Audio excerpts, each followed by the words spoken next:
secret. A report from the Special Department, addressee Moscow Center. Topic: an object, presumably of enemy origin. On December 10th, 1943, an unidentified object hit by anti-aircraft fire was recorded in the area of the garrison of the 18th Separate Anti-Aircraft Battalion. The object moved silently, at high speed, emitting an intense glow. After the hit, it illuminated the area for several kilometers. The landing was accompanied by the formation of a crater of considerable depth and the destruction of the surrounding area. The characteristics of the object do not correspond to known aircraft. Bodies of unknown nature have been recorded. The threat of proliferation has not been studied. An immediate investigation is required. The faint headlights illuminated a narrow snow-covered road, lost among the dark silhouettes of trees. J-64, loaded with equipment and people, roared with the engine, overcoming a shallow snowdrift. The frost grew stronger, creeping under the greatcoats and forcing the fighters to silently cringe from the cold. The forest around them was unusually quiet, as if it was listening warily to strangers. 9 people were sitting in the back of the car. Each tried not to look into the other's eyes, a habit experienced operatives have. Major Volkov sat silently in the passenger seat in front. His face, despite the cold, remained stony. He ran through the dry lines of the order in his head, which left no room for fantasies. Inspect the object, collect data, eliminate the threat. Are they really ours, Comrade Major? Stepanov, the radio operator, asked quietly, glancing at the box with the radio equipment. "We don't know yet," Volkov snapped without turning around. The Major's voice was firm, but he was worried inside. Sonderkommandos, top, secret enemy developments, even allies, he could understand all this. But the bodies, and those strange whispers that were intercepted by the ether. The car stopped at the edge of the forest. Beyond that, there was only snow, off-road terrain, and the shadows of trees that stretched out under the moonlight like traps. "Disembark!" Volkov commanded shortly. The fighters silently jumped down into the snow, checking their weapons. Lieutenant Smirnov, the youngest in the group, adjusted his PPSH belt, looking around. He was originally from Leningrad, had survived the blockade, but now there was anxiety in his eyes. "What do you say, Lieutenant?" Engineer Chistov asked quietly, bending over his shoulder from a heavy toolbox. "It's too quiet. It's strange for a night like this," Smirnov replied, squinting towards the forest. Radio operator Stepanov, who was bringing up the rear, was already fiddling with the equipment. He put on the headphones, turned on the receiver, and froze. The forest was suddenly filled with barely audible whispers that didn't sound like radio interference. "Strange voices, Comrade Major," he said softly, taking off his headphones. "It's like someone is calling, but I can't make out the words." "Take unnecessary thoughts out of your head," Volkov ordered. "Go ahead." The deeper the party went into the forest, the thicker the darkness became. Even the light of the lanterns seemed to lose its power, dissipating in the air, as if absorbed by the forest itself. Each step was accompanied by the crackle of snow, which sounded annoyingly loud in the deathly silence. Volkov walked ahead, clutching the machine gun tightly. He didn't show it, but his anxiety was already growing. Behind him, the others were walking, following each other as if by a thread. The radio operator went last, often turning around. "Stop it," Smirnov whispered, raising his hand. "Do you hear?" Everyone froze. A long silence, broken only by the pounding of his heart. Suddenly, there was a strange sound somewhere ahead, a booming deep echo, like the beat of a distant drum. "Let's continue," Volkov commanded. At dawn, the squad reached the drop zone. The first thing that caught my eye was the scorched earth, a circular crater in the center of the clearing, surrounded by charred trees. The snow around was covered with black spots, and the air smelled of iron. An object towered in the center of the crater. Its surface was as smooth as a mirror and shone with silver. The metal looked strange, not a single scratch, a monolith. There were bodies lying around. "Comrade Major," Smirnov began, but Volkov raised his hand, silencing him. The fighters slowly approached. The bodies were not human. Their faces were blurry, like melted wax. The arms and legs are distorted to an unnatural degree. Engineer Chistov sat down next to one of the bodies, touched the shiny surface of the skin. "Metal. Skin is like metal," he whispered. Suddenly, the body jerked. Chistov screamed, recoiling back. Everyone raised their weapons. The body froze again. But there was a flicker of movement in the eyes. Black, deep holes. They're watching," one of the fighters said softly. Volkov, barely hiding his anxiety, came closer to the crater. Something pulsed in the depths of the ship, emitting a faint light. One thing was clear. What they were facing was not part of their world. This was just the beginning. The crater in the center of the clearing looked deathly calm. But everyone who stood on its edge felt that this place was breathing. Volkov, leaning heavily on the machine gun, peered at the metal object.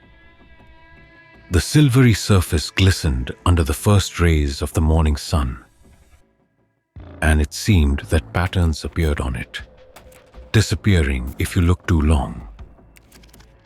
"This is not a technique, Comrade Major," Engineer Chistov muttered, nodding at the ship. "It's something different." "Go on," Volkov snapped, ignoring the note of fear in the fighter's voice. The group descended to the object, carefully stepping over the charred ground.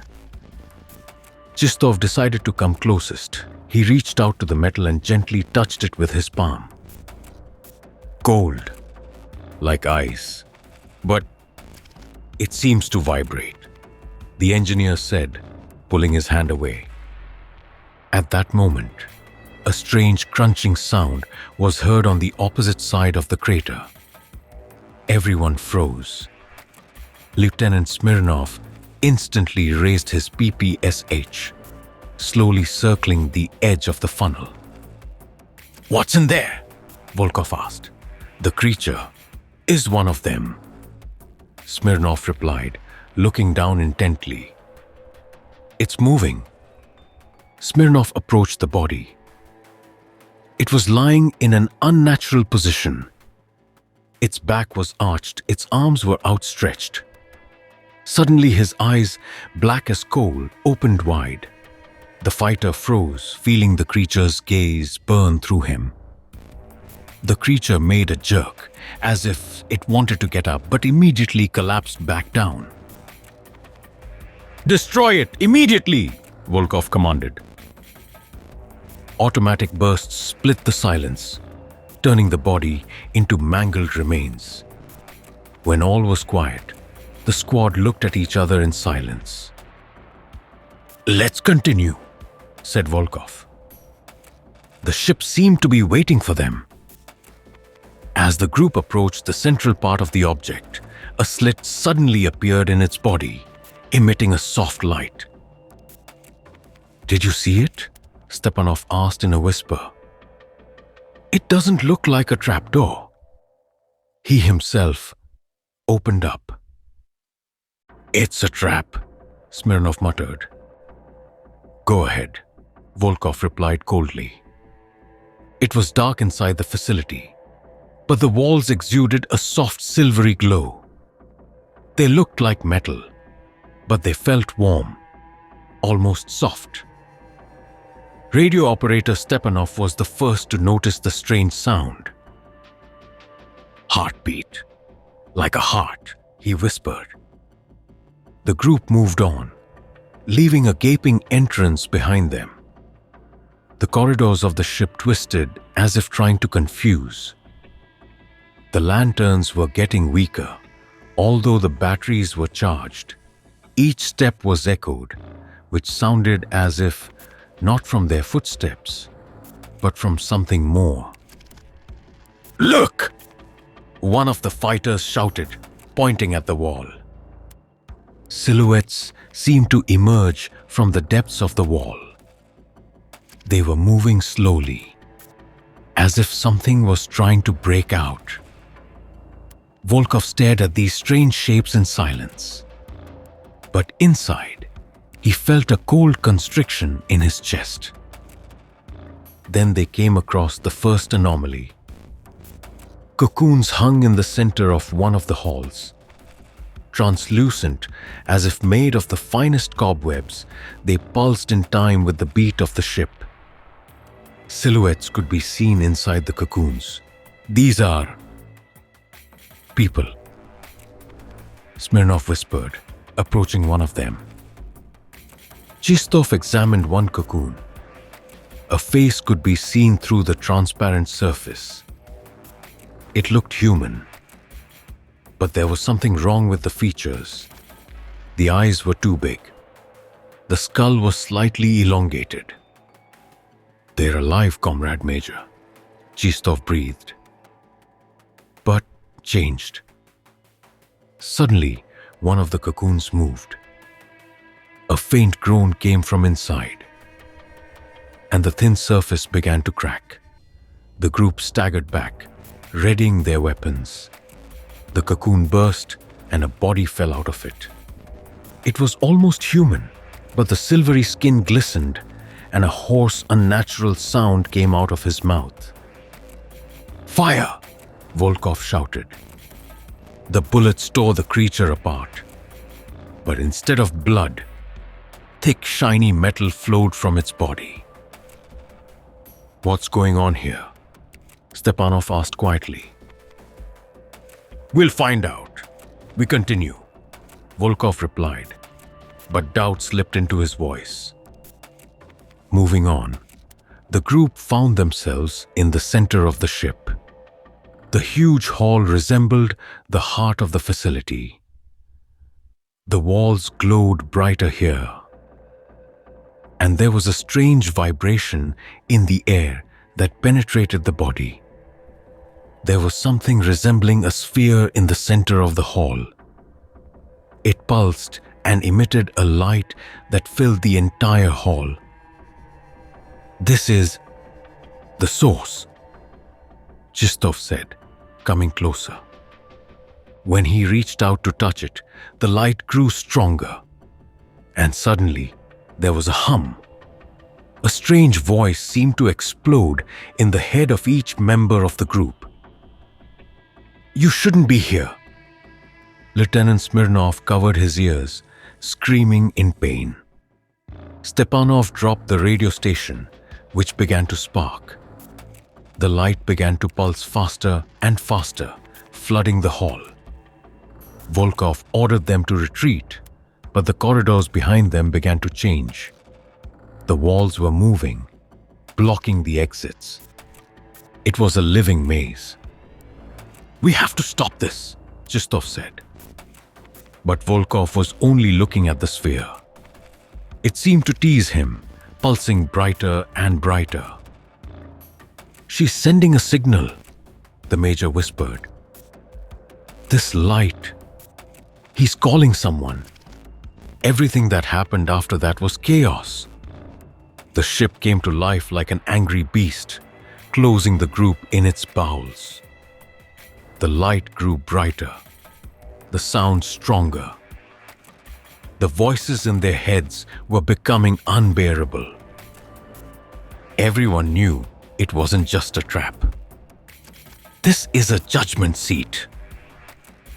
The light inside the ship grew brighter, and the walls pulsed with unnatural force, as if obeying an invisible rhythm. Volkov froze for a moment. His mind seemed to be squeezed, as if in a vice. The sound, booming, deep like the beating of a huge heart, echoed in his head, drowning out the screams of the fighters. At that moment, time seemed to have stopped. He closed his eyes and drowned in other people's voices, which mixed with his own thoughts. A picture of the past suddenly appeared in front of him. A room flooded with light. The office of the commandant in Minsk. On the table, there are folders with cases, a stack of letters, and a medallion with a photo of a woman, Maria. Her face, vague and almost forgotten, floated before Volkov's eyes. He was 35. The war had just begun. And Maria, his wife, was still alive. He remembered how she had urged him to stay, not to go to this hell. "You're not a soldier. You're a scientist. You don't need to kill Sasha." Her voice trembled. Her eyes glistened with tears. "That's an order, Maria. I can't refuse," he replied then, hugging her before leaving. But that voice, her voice, suddenly spoke now. It came from the dark corners of the ship, as if memory itself had come alive to tease him. "You left me," she whispered. "You left us. Comrade Major." Lieutenant Smirnov's loud voice snapped Volkov out of his trance. He shuddered and looked back. But Maria's face still flickered in his memory until he shook his head, banishing the vision. "Stick together," he snapped. But the fighters were already getting lost. Smirnov, who had been calling for the major a moment ago, was now standing pressed against the wall and whispering something soundlessly. His eyes are wide open. The pupils are narrowed to a point. "Smirnov, what's the matter with you?" Volkov grabbed him by the shoulders. "They're here. They're inside. They can see everything," the lieutenant whispered, pointing into the void. Footsteps from behind made Volkov turn around. Chistov, breathing heavily, clutched his weapon. We can't leave, Comrade Major." The walls closed. "This ship, he's alive. He's playing with us." "Shut up, engineer!" Volkov barked. "We can't let this get the better of us." But his own voice sounded uncertain. He felt something invisible creeping into his consciousness, corroding his mind. The picture of the past flashed up again. 1942, Stalingrad. Volkov was standing on the edge of a pit full of dead bodies that had been prisoners yesterday. He didn't give the order, but he felt like he pulled the trigger. "They were afraid too," came a voice that sounded like his own. "But you stayed away. You didn't care." "No," he whispered, clutching his head in his hands. It wasn't me. The voices in his head grew louder, each of them tearing out moments from his memory that he was trying to forget. The faces of the dead, the orders that he carried out, regardless of conscience. You left them like everyone else. You couldn't save anything. Shut up! Volkov shouted, sinking to his knees. Reality returned with a deafening sound. The groan of a cocoon bursting. One of the fighters fell to the floor, his body writhing in convulsions, covered with a silvery coating. Radio operator Stepanov was trying to transmit something on the radio, but only distorted voices were heard from the speaker, as if someone was mocking the signal. "What does this do to us?" he shouted, looking around. Volkov stood up, barely able to catch his breath. All he knew was that this place fed on their fears, their weaknesses. It pulled out all the dark things from them and exposed them. "Listen to me," he shouted, trying to cover the noise. "It's all a hoax. It's not real. We have to get to the center of it. Creatures, and stop him." But the walls were moving, blocking the passages, and the hum was getting louder. The squad continued to lose themselves. One of the fighters rushed to the side, shouting something about his family. The other stood still, unable to move. And then Volkov understood. It's not just a ship. It was a trap. A mechanism designed to destroy their minds. But who created it? Who was looking at them through that pulsing light, playing with their fears? The answer was too terrible to accept.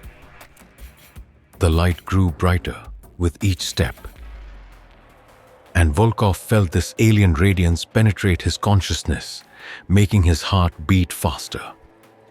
The sounds, this hum, like the beating of a giant heart, did not stop for a second. The voices in his head were no longer just echoes.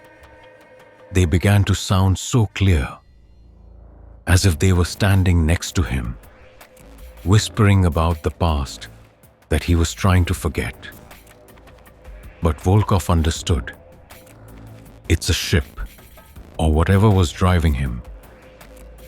Justov, gritting his teeth, made his way alongside, turning at every movement in the corridor. The light of the lantern trembled in his hands. The rest of the fighters walked chaotically, looking around for exits that did not exist. Volkov noticed how the radio operator Stepanov strayed from the group. He stood motionless, staring into space. "Stepanov!" Volkov barked, but he didn't answer. Coming closer, Volkov saw how the radio operator's face was covered with tears. His lips moved as if he were praying, but no words could be heard. Then Stepanov turned his head to the major.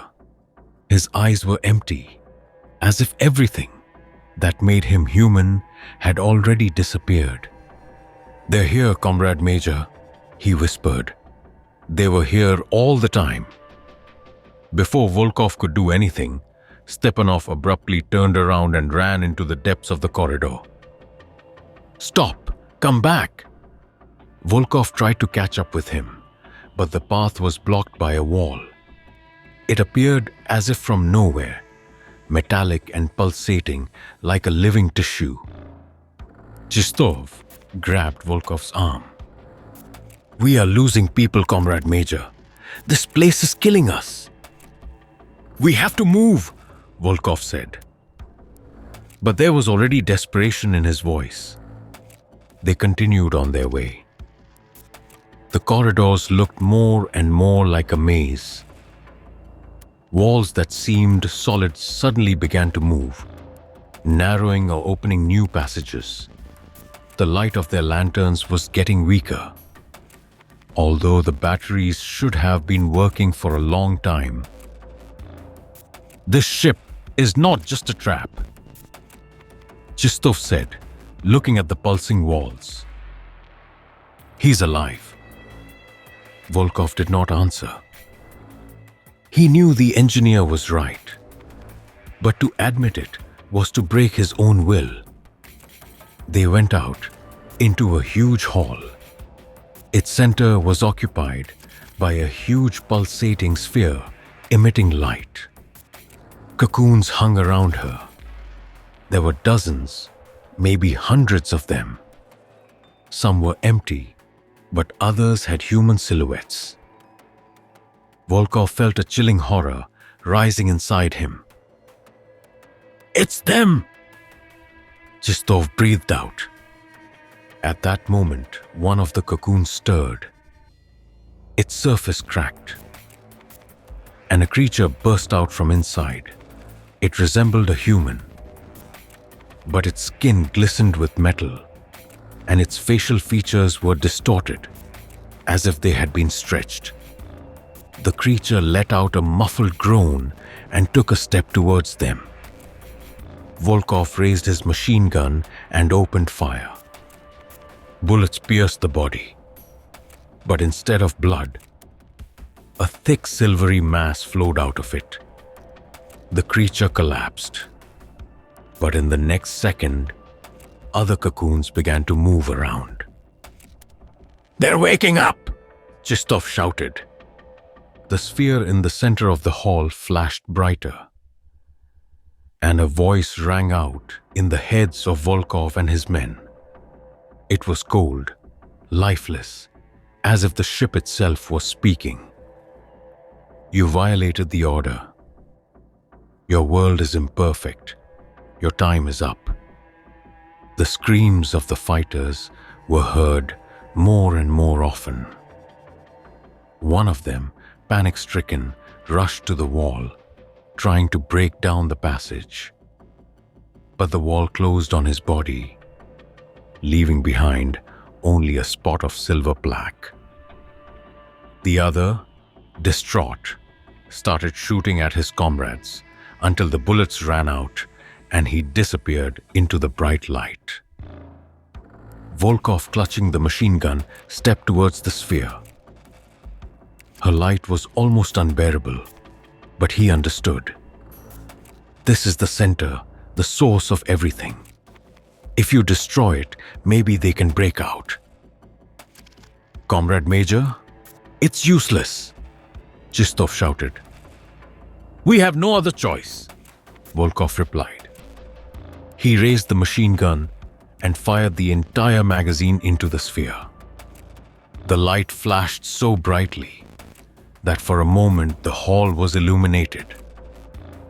And then there was a rumble that made my ears pop. The ship trembled. Volkov fell to his knees, feeling the walls begin to move, and the light absorbed everything around him. The last thing he saw was Chistov reaching out to him before his body began to be covered with a silvery coating. The darkness swallowed everything.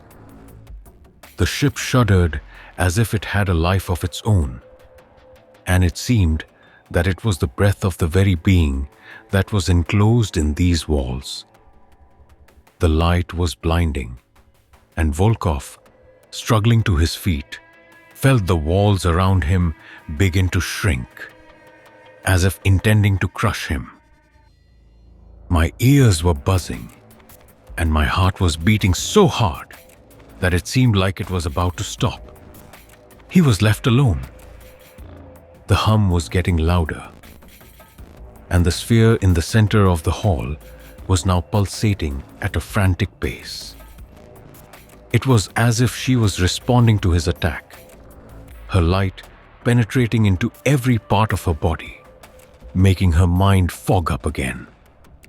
Volkov frantically tried to grasp reality, but images of the past and alien, inhuman visions invaded his consciousness. Maria's face came back to him, her eyes filled with tears, and her lips that whispered something he couldn't make out. Then, the dead bodies of prisoners at the Stalingrad pit. Then the fighters of his group, one by one falling victim to this damned ship. "You've lost everything," said a voice that sounded like it was coming from inside his own head. "You didn't come here to save, but to be a part of it." "Shut up," Volkov shouted, clinging to the machine gun, which now seemed meaningless. He fired at the sphere again, but the bullets only bounced off, leaving no trace. The light around them began to change. It became thicker, taking shape. Silhouettes began to emerge from it. They were tall, thin, and had long limbs. Their heads were elongated, and their eyes were black abysses. Volkov froze. The creatures didn't move, just stared at him. He realized that these were not individual creatures, but projections of the ship, its embodiment. "Why are you here?" He breathed out.